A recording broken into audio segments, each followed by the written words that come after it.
Padelio aikštelėje neeilinis vaizdas. Puikiai visiems pažįstami krepšinio veidai Darius Maskoliūnas ir Robertas Javtokas. Krepšinėje daug metų praleidęs ir gausybę titulų laimėjęs Javtokas atviras. Padelis yra puikus būdas palaikyti gerą sportinę formą.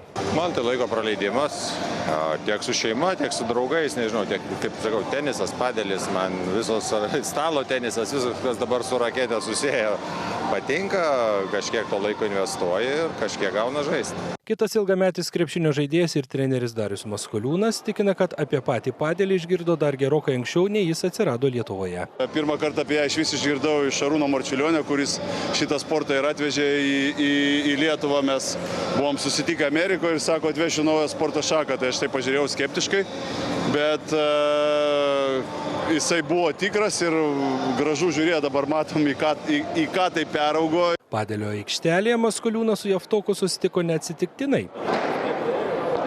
Pro X Padel turnyro parodomajame mače jie metė iššūkį futbolo rinktinės trenerio Edgaro Jankausko ir buvusios tenisininkės Linos Stančiūtės Gecevičienės porai. Jeigu pataikysim Linutę, nepyk, Martyną irgi nepyk. Taip laimėt norim? Čia, sakykime, truputėlį ne tas tikslas, bet faktas, kad laimėt norim.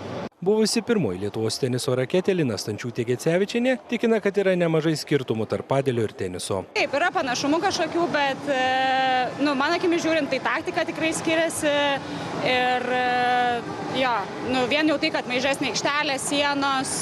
O buvęs Lietuvos futbolininkas ir dabartinis rinktinės treneris Edgaras Jankauskas prisipažįsta, kad padelio aikštelėje jam padeda puikiai karjeros metu ištreniruotos kojos. Jeigu turim kažkokį pranašumą prieš, sakysim, krepšininkus, tai yra galbūt tas kojų darbas, nes vis tiek, čia, kad ir tas padelis žaidžiamas rankom, bet čia labai didelę rolę vaidina kojų darbas. Tai aš manau, kad vis tiek mes galbūt šiek tiek greitesni tose pirmosiuose žingsneliuose. Pro X Padel turnyro vadovai tikina, kad būtent padelio aikštelėje skirtingų sporto šakų atstovai tampa lygus. Iš principo, tu praktiškai po keletos mėnesių jau gali dalyvauti šioje aikštelėje, varžytis su panašaus lygio žaidėjais. Tai va, čia didelis privalumas, kad jis lengva pradėti, greitai galima perprasti, pats sportas dinamiškas, įtraukiantis, jaunas, senas, aukštas, žemas, visi lygus padelio aikštelėje pasidaro, tikrai. Visgi panašu, kad teniso gabumai padelio aikštelėje turi didesnę reikšmę. Linos Stančiūtės ir Edgaro Jankausko pora tiesiog nepalieka jokių vilčių krepšinio legendoms ir laimi mačą 6-1, 6-1.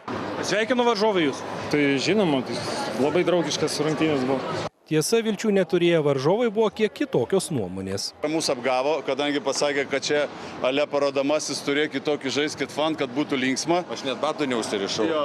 O mūsų priešininkai nesuprato, gal jam neišvertė lietuvių kalbą ar kažkas, tai suvoliojo mūsų kai skudurus ir dabar laimingi išėjo. Pasak Pro X Padel turnyro organizatorių, šiuo metu Lietuvoje padelį sportuoja 10 000 entuziastų. Tikslas – išauginti kuo daugiau profesionalių žaidėjų, bei kada nors pagrindinius mačus sužaisti ir didžiausiose sostinės arenose.